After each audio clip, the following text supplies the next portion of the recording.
minti bida. Ena me hu bida o kan ne de wa to tankruwem. Na wa wo hwa, nyame honhom be na tintesuo.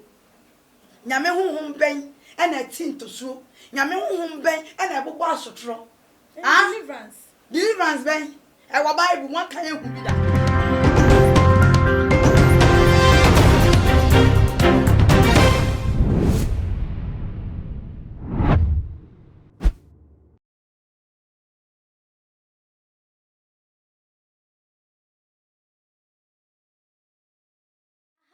So much GH Muniaba epiesi kapa nenso minimo edi ehye enkonyasie aba musedi anachese ensem no ehu ebehia pa se yebebobo ehu na enoma ekoso ewo eye o mayi mu ne no achese dise ye kaneno ne yesi ehu enkonya na mo amunim se wono mo Canada Japan expose isa wode aba abonten no guo no wo gu asofo a wo mo emfri nyame ehu efi wo mo eto eda edie na eno enachese binom afa eye mfichira wo mo ehu I beg aga na fodwen ho a wo mo nti asese denti ena ema eye chopa we nyina ebam na wona bo Canada Japan or onji a chopa ne entum anasema ne enji entum because wo mo mabonten ememe kan say ensem na ekoso no eye no krenti no mo pa acho anase wo mo pese mo to beda edinti ena wo mo epa acho na ensem we de chese menko ametena so a enye yie mintimi enka entimato nsa de aframi ankasa menua ba ho fefo eye na brown ye baba betwetwe enkomo ede afa no no so akere na adwen afa ensem hu entimanyi wa fidie ne emfra ye twan ho abaye ba ede fo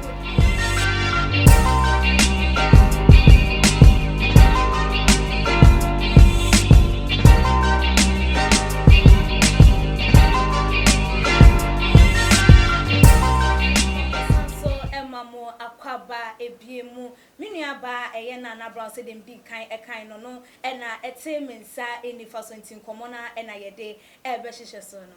minuaba mo akwaba ba ejumedi yi eso empombo ko de boko ohayefo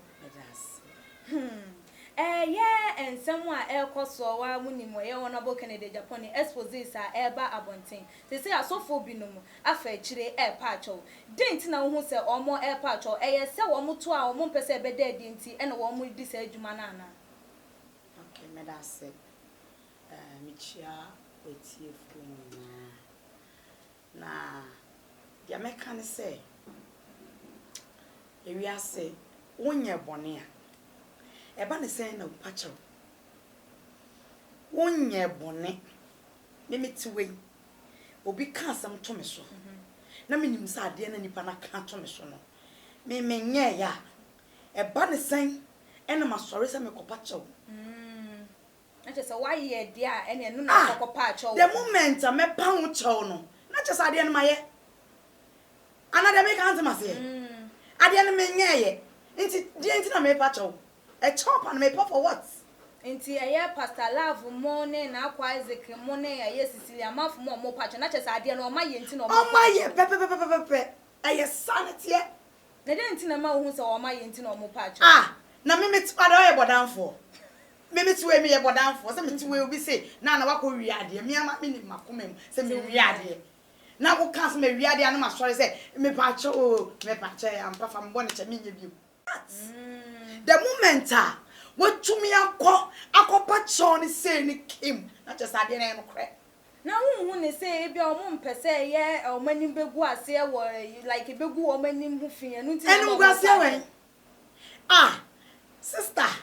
ade no me nyeye me ni mo hwe wo se makum nipa wo se maton ade wo se makofa bosom wa o ki cancel ade no me nyeye me ni mo hwe na enu gwase ne san omo nya asofo omo ya asofo nti no ehfa no ye asem wo se wo ye nyame nipa ne ye di asem to so a den na ye se wo ye nti nkonfa court nyame nipa court court oden ni bo wo nyame din aye simple nti na hu hia so wo nyame din wo nyame na abebo ni din den sanchani asi Onyankopon yen sanchani nyankopon na bra yen hwade o won se semfan se wakogina bia ira ne akasa wo na wawia wo beka wanu mu nsem nyina still wo mundindi wo so bo ho no obetimi afa se ene se mundindi de ene me fakosua ene me bodua enti omo soso de on be ye ne se no on be baba be kasa na o mapacho ne bibia o bodua sa wo kan no si dipa no obetimi akofa kosua no abodua because dipa no no nginya mini enti ne sofo ni kosua ne de we ene ne bible Bible ko Psalms mu who read wa obenya quotations Psalm 35 nyina ho what ma say eno pe na minim wo ena say ugina so na wo pon koto gina pompa ye gidi eni nyame akonkyerem eni su nyankopon oya ma obi na baby nka say nyankopon de ono no fa ne bo enche oye konkron nyankopon say wo ye konkron na wo nante nyame akwan so enche mike wo bo adwaman wo ye so for wo shiwi wo ye so for wo no monsa wo nya konkron ti ebe che ana baba wa awasi so wo nya konkron menyame wo ti aso de wo pekunu enso mema abu so se tam wo di obi kun echi wo ti obi wo say obi aware wo ti obi yira akoma wo so wo bompa ese yakopon nyi wo kun ma na on ware o ebe se na bem enti anu no bompa ya nyame bo se ne bo no ebe che sa wo kita sa brabo we na sa so wo bompa ya nyame be che wo wabrabo ke se mpa ya no enya adwuma na yakopon bo no obefa ebe cha ma ofa ebe cha ma but wo ye konkron ni na wo tsena yakopon konkron yem na wo se obi kun mempe obi mempe adwamanbo me tsena se me twa me kunu yakopon 3 days fasting with prayers ube pie hia ukunu Samu wonye makeup wonye hwe na be chia ukunu yakopon be yo se Esther or Bible enti makeup o se onyankopon ye mpa bo tiefo sa ye sofo na wo gidi se nyankopon na wo som no nokra ne gidiem ane ye de asam to so what are you saying o se woni mto kwa me nyame me nkumi ma wo na wo ye sofo na wo kan but you should know this eba nza na akopacha wa na wo kopacha no wo pacha no be ka chem say e say pacha no esu twa it doesn't work like that I said yo ye ka do to omusu na ye no o my je unye ya wo kopacha for what that's my problem wo pacha for what muna mechire ana wo kebi mami ana we de hu ye mo ba o ye de adodo na won so omo ware omo wo ma omo ma bete like e be criticize omo na papa ye say wo papa ye say enti hu ni say na me pa chawa na ne bibia to atwa ne no ma hu no say ade na say menya ikwa na ye de ye say ma ye na me pa chawa it doesn't work like that obi ni hu a onya ade a obekwa kopa hu chaw da na debi o ye nhwade o wo ba o na wo hwe se wo ba ye be jojo na papa wo ye say na wo hwe se de bia wo ba be free ba bia ba na wo so mama ntwa no wo no wo gidi se wo ba na wo abusua no wo kopa acho na eto atwa echo no kana dia expose hu Samu se ye kan kosa echo pa no mo ne wo dia expose hu kra me megie di o dia expose no hu in ha ebi ne ese sisi amanfo akopa acho wi pasalav so pa acho wa atuma kasa ye hu de o kan ko se ezi ade wadani audio eye bi eni what ma say yes wa pa acho se me pai the moment abe pa acho se kim na che se wanum na egu ase what ma say ade no wa ye na honorable no nko na nim se me kopa acho se me pa acho de ye de ato de abi wo ko confess se ma ye na mo fa che me okay sa na ekoso enye so be chopa ni nyina ye so mo confess sa ade no o ma sa wa ye but unya biem nti on fa nchaw na wo pa chaw say wo se ma wi ade na me ba me say ye wa kan me pa chaw meaning what ade up ka tira me say ade no me fa ye me nya biem fa me bo ne cha me enye sa na ye pa chaw no kre akete enye sa na ye pa chaw enti no wo me enti no ye gu manim asinti na me pa chaw o ma ye na nyankopon mre na aso o nyankopon ne mre na aso emre na wie du what ma say emre no bibia ye keka kono ewie ye na duru ewie ye duru bibia di adanse ana bone e hyesuma se nyina be pie what ma say bible say kom se betwam bibia betwam na sam de ntwam da nti sa asam no a e ba say and come say betwam miracles betwam and yamaton betwam no asem na Bible mu na sa asem if you once say asem na bem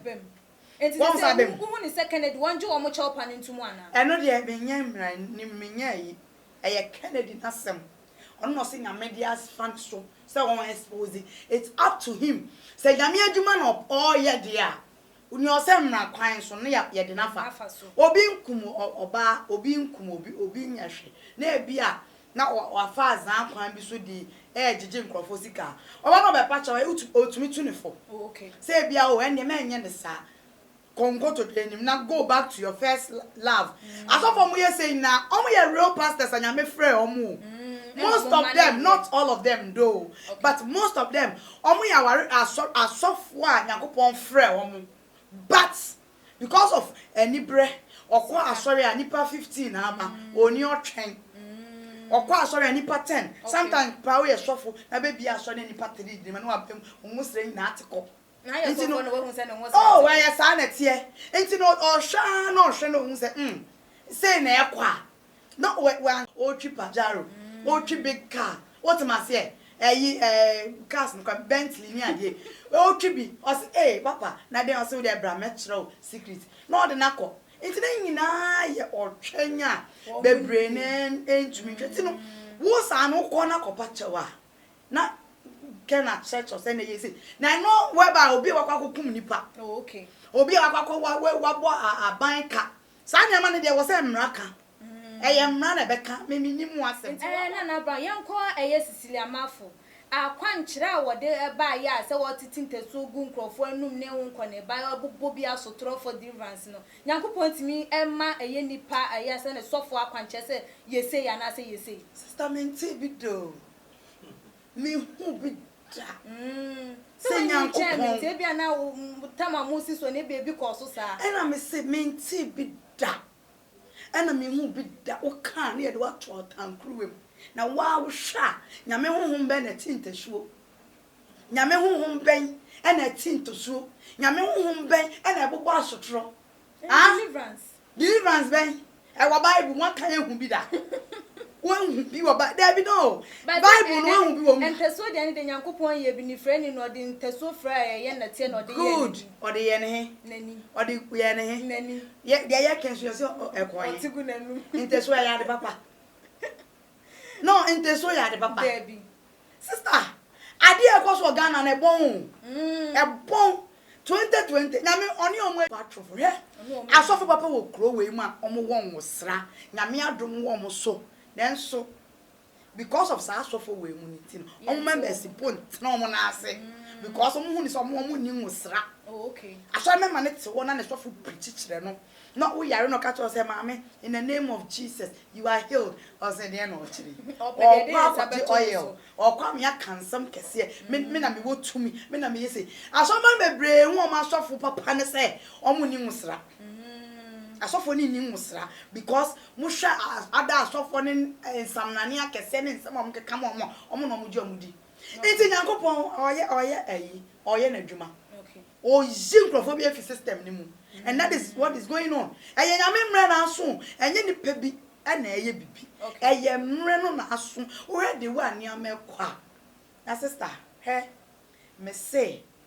boni bia be ko na wiye ansa Yesu aba am tell die hinte bia be pie ansa Yesu aba eye tiawa ye ntwen ye nkoso antwen more than this nyankopon ye na dwuma nsem be ba pagana ha okay one shot sofo bebre bedwane because omo di bone abeti ma bobidi oh when they say na ye na nam kwafo na ekeka ya fa yan komo no ensi wo mo pa cho yi efuto be na ade be ma wo mo mra bonti mo no kan na Ghana fo nyina ye nti se ye bone no wo ma di enti ne fa nche wo mo ana se de wo mo fan ko ye kwati kwan ye pa cho no ye ne kwan so anu no me de ya me kan se e chopa no mo pan wo mo nye biem nti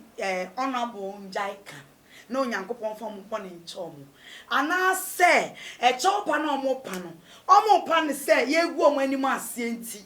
e no mo pa chawa na say enum guasini nti na omo pacho na mo ma fa kire asa ya akos because ye kan ma members mo ma sorry but ye jai kan dia still na say omo gina mu dia ene na me kan tro mo say honorable betie onyankopon tie okay honorable obetie ba nyankopon onti nyame wa twene nkrante o ye na dwuma o sone asore ne so sanity sanity ebusia for eyeye ni aba Nana Brown Kumawood actor actress sorry ono na enen ye ne no etwetwe nko hu se de wa hiti na je se asofofo no de wo mo ye na eni enyan ne de time no je se ne buafu yie papa ama ono so wa kire na adwen e de afa enoma ekoso ne chopa wo mo epa ewo eye ekire no ebusia for aha ena brebe ma ye kwan ama ye di dwumadie no esie me di dwumadie ho chia me din ene akua sikapa message so be subscribe to your channel no so wonye ya share for mabusuafo so ewo all the social media platforms. Follow you on your Instagram page @tumagh_. Na adwinche bia wo no de atu edwa ede amaye na emrepam no ye bekenkan ede amam dasene ye besane hia makram.